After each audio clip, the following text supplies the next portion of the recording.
Come on, enemy, where are you?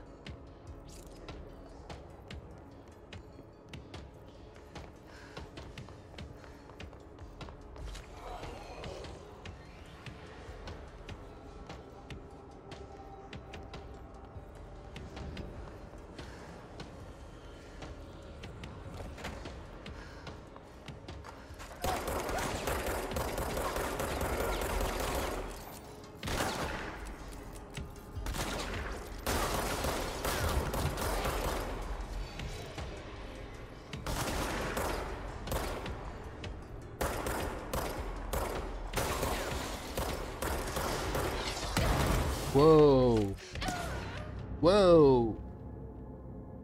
I didn't expect rocket launchers.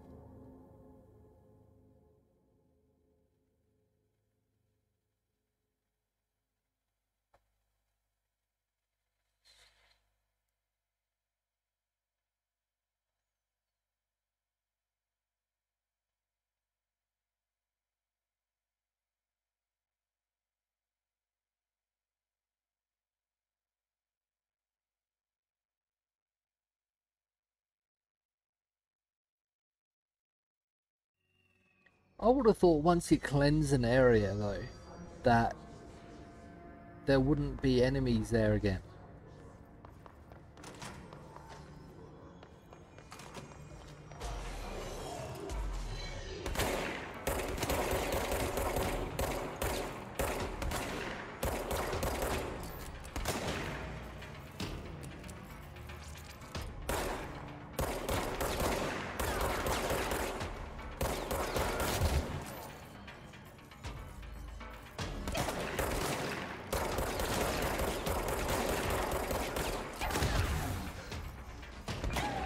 Whoa.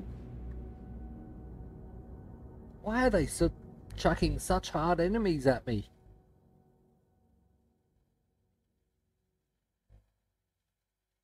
Doesn't really make sense to me.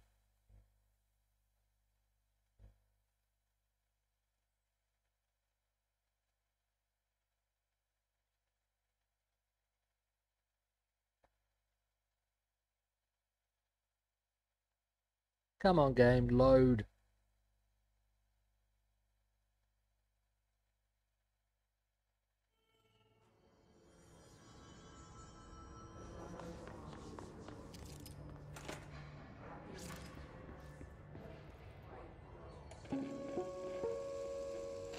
Just look at it. 8 inches wide and capable of storing a whopping 80 kilobytes. Stolen by our friends at the CIA, the disk held the launch codes to Soviet nukes. This is not the disk, of course, but one exactly like it. A perfect fusion of concepts vibrating in the Cold War era collective unconscious. A receptacle. It is a receptacle for dangerous energies to hone in on. And they did. We don't have the details, but when things started flying around the disk, it was transferred to us. It's an object of power. OOP. Oops. Oh, and it can launch things telekinetically through the air. To date, we've launched maybe 3 dozen pencils. And once, we even launched a cup.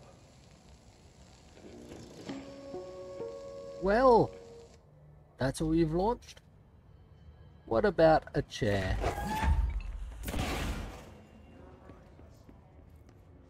I think I broke the chair apart.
Oh, got them.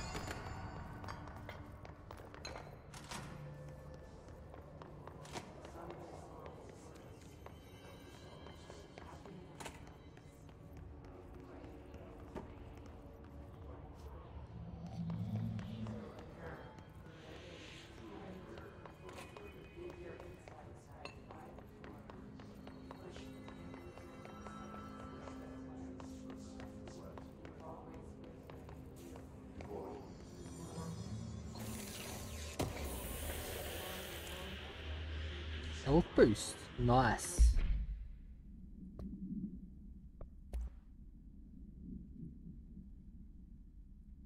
Objects of power. Floppy disk. Must be contained in a cell with no other loose material. Description. Para-utility.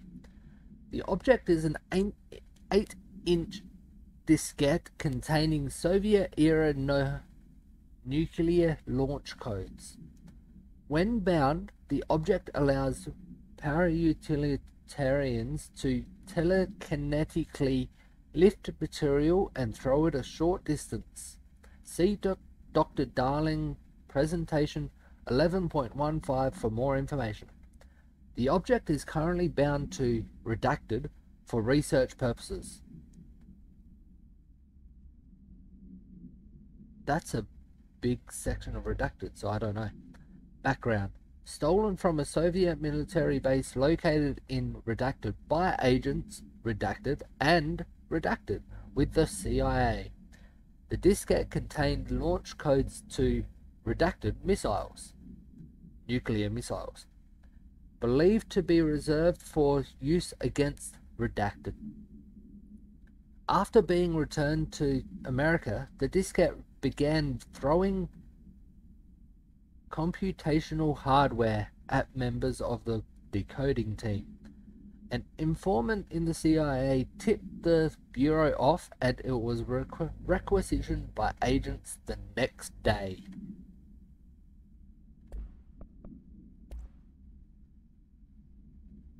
I think that would be... Reminder. Yep, that's that one. Just look at it. Nah, that'll be much better way to watch it. Objects of power can cause or be results of AWE's altered world events, intrusions upon the perceived reality. A side note, remember to cover their connection to the astral plane as well. Now, the service weapon is, of course, a prime example of an OOP, a very powerful one. Ingrained in the Bureau's DNA, a key component in our prime candidate program. Come out of that Russian roulette a winner and you're it. Lose and you're, well, fired. Thank you. I'm Dr. Darling, Head of Research, Federal Bureau of Control.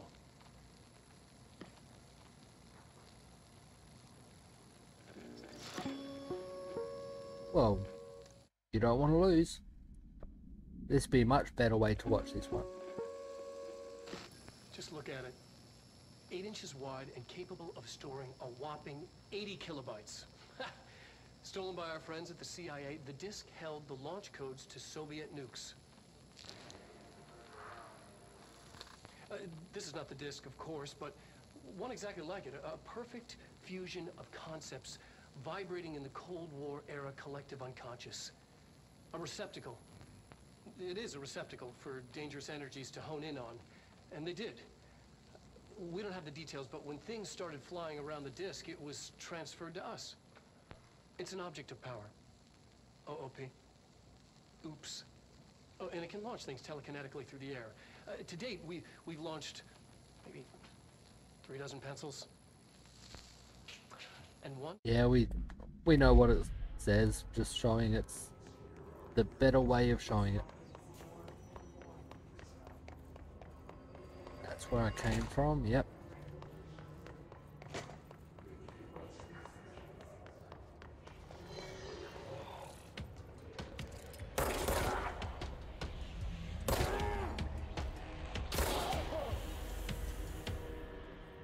I can go up that way this time. Ah, this is where I was.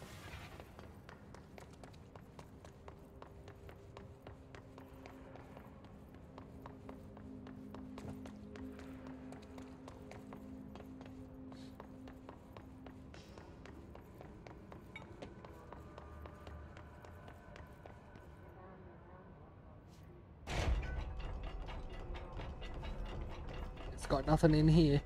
Good.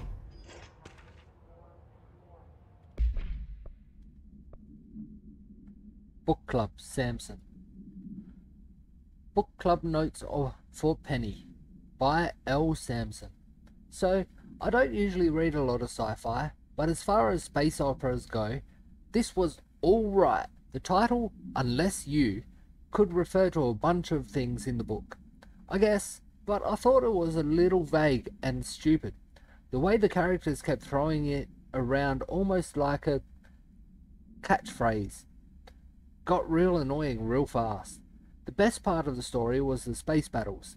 I sided with the Fixers, obviously, because they had the coolest tech and their motives made the most sense to me. Honestly, if I had to choose between some hoity-toity flowers and guns space hippies or a badass bunch of warriors who go around devouring planets like cheap sushi on a Sunday, I know who I'm picking. That scene where they invade City Planet and convert the entire population using those brainworms, and that space dog fight between those two ace pilots. Sign me the F up. What kind of ruined the whole thing for me was when my favourite character got killed. Not even halfway through the story by getting a battery cylinder launched into his face by a gravitational anomaly. His death didn't feel necessary at all. Yeah, that type of thing happens. Was there something else in there? Yep. Research records. Hiss demolition expert. Field research on Hiss entity. Hiss corrupted demolition expert. Confidential. Summary. The Bureau only knows certain highly trained individuals to handle volatile materials and weaponry. Our demolition experts are constructed in the use of explosives in dimensions with distinct physical laws, making them important assets for engineering work as well as combat situations.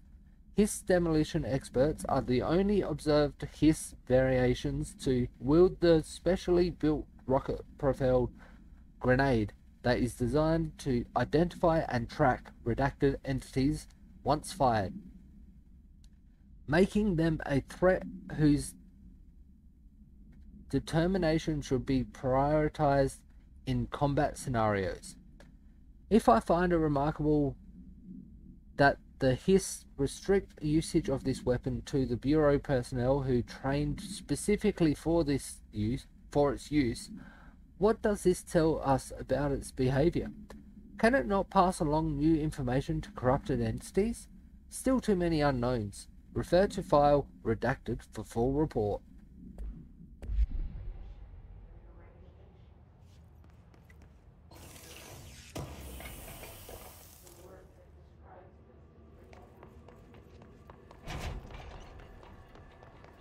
Well, let's go up this way now. Emily said that the hotline can be reached through the mailroom.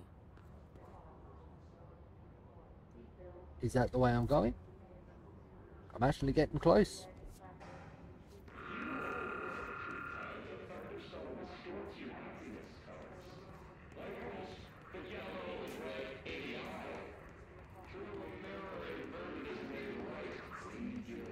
Something sounds evil.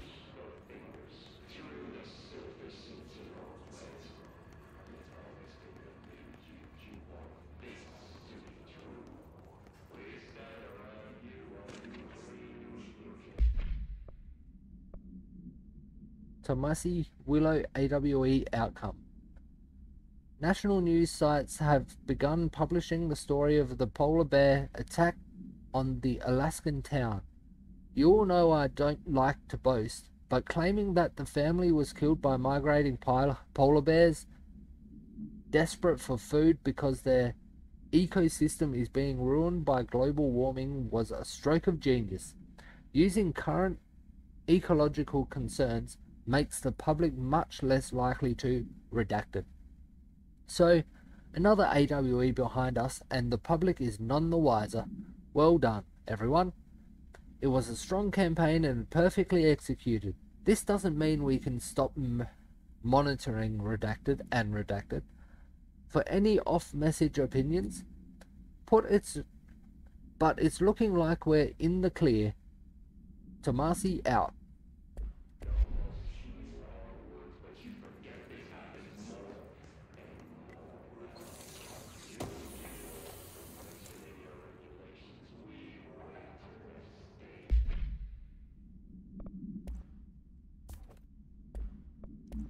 So I got a new one here.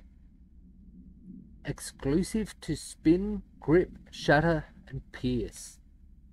Headshot damage plus 38%. That sounds pretty good, but I think I still need to keep with the reload. I need to unlock another slot. Oh, I got more there too. I'm currently using 20% health boost. Launch energy costs 8% less. And another health.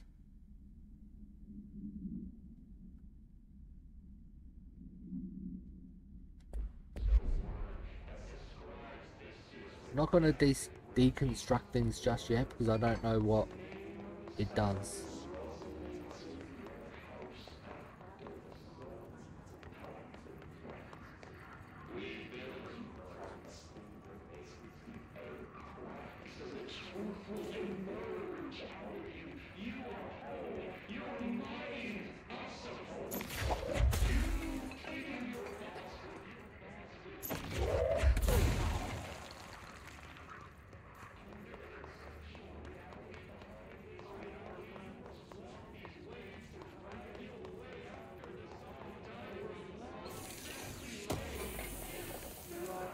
Undefined reading again.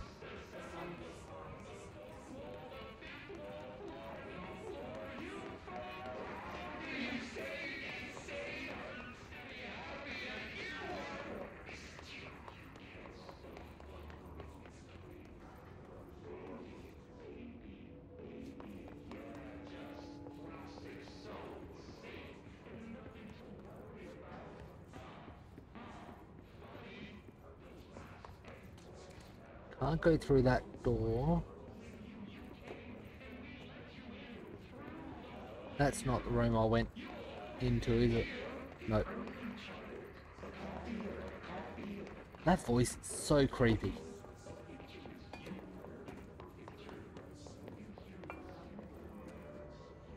Clearance level 1. This must open the door. Yes.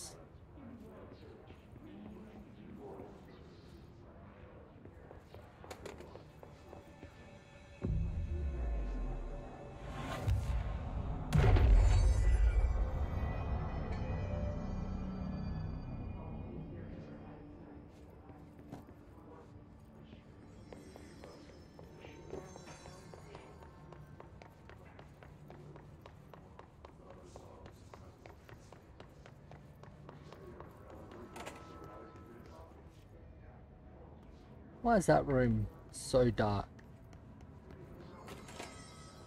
Why are they both so dark?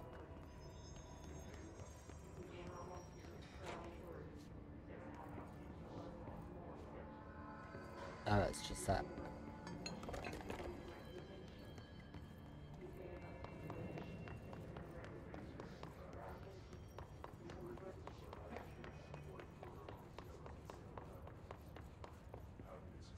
Got so much to explore here.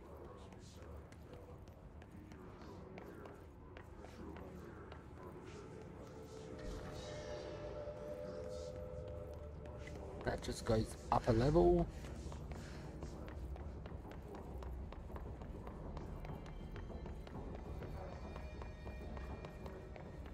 I think I triggered some enemies too. Yep.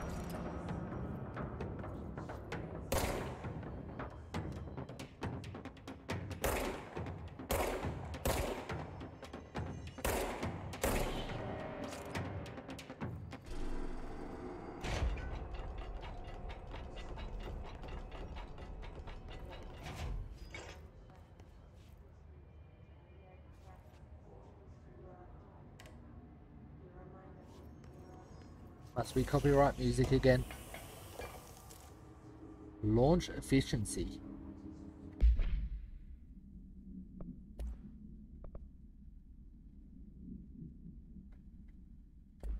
I'll have to keep with the healing though.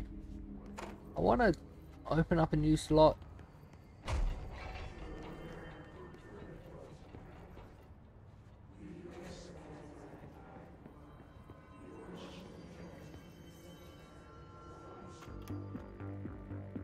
You're listening to America Overnight, mystifying the airwaves for more than 29 years. Thank you for staying up with us. Ghosts.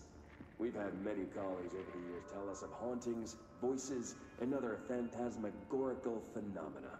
Today, friend of the show, Dr. Quincy Reagan tells his story. Quincy. Thanks. This is something I experienced recently while staying at the Chili Pines Motel in Macon for last year's SuspiciaCon. I was in room 47. The night manager, an avid listener of the program, insisted I take this particular room. Now, the manager explained that years back, the body of a man was discovered under the bed, inside that wooden border that motel beds tend to have. And the body had been there a week, he said. Guests had stayed there, sleeping with the corpse a foot below them. They only found the body when housekeepers complained about the smell. Hauntings have been reported in room 47 ever since. I happily took the room. I fell asleep pretty quick, checking under the bed first, of course. No ghosts visited me, no chilly spots or flickering lights. But when I woke up, I found myself under the bed. It was dark and stiflingly hot. Luckily, I was able to push the mattress off and crawl out before I suffocated. The night manager was kind enough to find me another room. Oh, there you have it, listeners. What we call ghosts take many forms. Quincy was brave enough to tell his story, and I encourage you to keep calling and writing whenever you encounter something strange, something you can't explain. Maybe you're seeing colors that we have no name for. Maybe your toaster is possessed. Remember, dear listeners, when no one else believes you, we do. America Overnight, we'll be right back. That story kind of reminds me of a story, not sure if you call it a murder story, because it's unknown how this girl died, but it's an unsolved mystery where this girl was last seen on security camera heading up in an elevator in a hotel and was found a week or 2 weeks later inside the rainwater tank of the building. It's a complete mystery on how she even got into the sealed rainwater tank. I've already got that. Let's grab another one.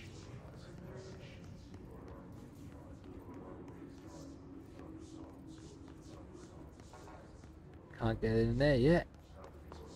And that's this area. Yep.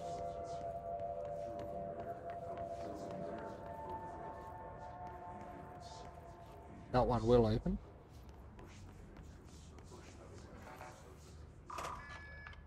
Ooh.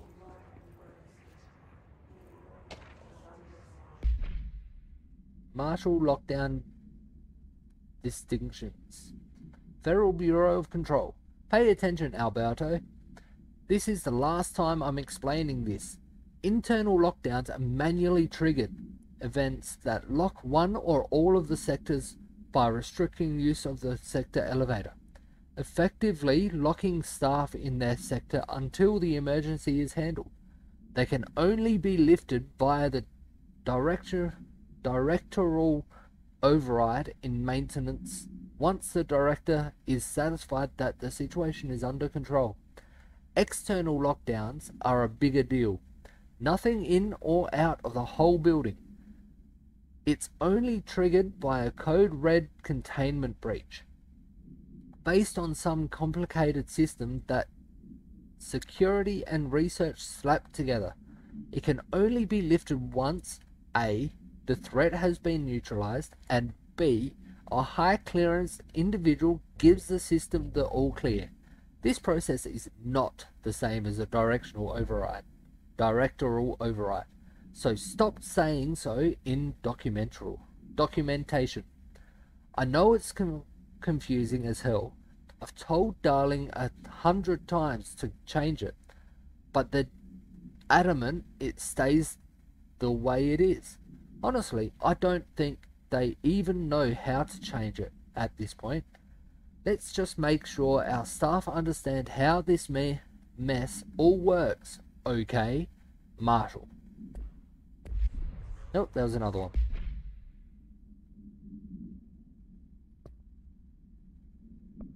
What's that? His Ranger. The Rangers are the Bureau's well-trained and well-armed expeditionary forces. Their Hiss corrupted counterparts are equally formidable. Prior to corruption, the Rangers were trained to use a variety of weapons in order to face any threat found during AWE response or threshold exploration, including submachine guns, assault rifles, and automatic shotguns. Hiss Rangers utilize these weapons as well as the advanced tactics taught by Bureau instructors. Some are additionally outfitted with Bureau-made body armor. Hiss Rangers have no observed paranatural abilities beyond some being protected by a shielding of dense hiss resonance, capable of stopping bullets. Considering the advanced training the Hiss Rangers are capable of applying to their situation, it is feasible to consider the human mind still remains intact to some degree. Or is the Hiss able to tap into the combat training and utilize it? Further observation is required. Refer to file redacted for full report. Media. And we did listen to that old radio. Whoa. That place looks a bit unsafe.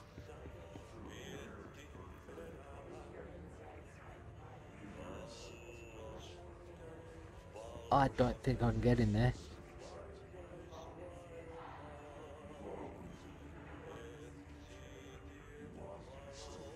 I'm not gonna attempt it further than that.